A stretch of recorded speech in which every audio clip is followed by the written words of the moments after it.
Yes! Yeah? Okay, so, as you probably all are aware by now, I absolutely love watermelons. So, I'm going to talk a little bit about lost people, and I think the first thing to do is to love lost people like I love watermelon.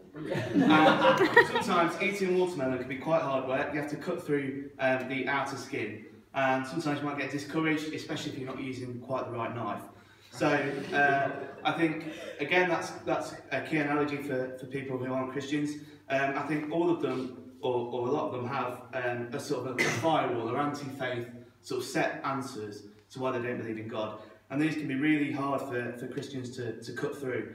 And a lot of different non-Christians need different ways of having faith explained to them before they truly understand what God is like. So it might be they need it explained in a really logical way. It might be that they need to hear about God's love. It might be that they need to be convicted of something.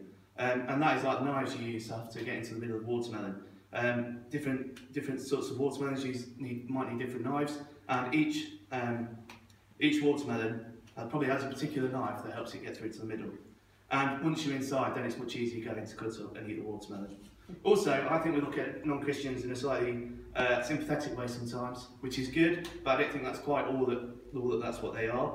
I think inside watermelons there's a lot of seeds, and all of that, if we just eat the watermelon, that is a lot of wasted potential for new watermelons to be grown. So I think we need to look at non-Christians and lost people as wasted potential. People who inside them have a real call to know God and to practice spiritual gifts and to practice prayer and worship and healing and a real wholeness that's being wasted on not knowing God. So by getting to know God, their seeds and their wasted potential can be fertilised and become new watermelons. Very good.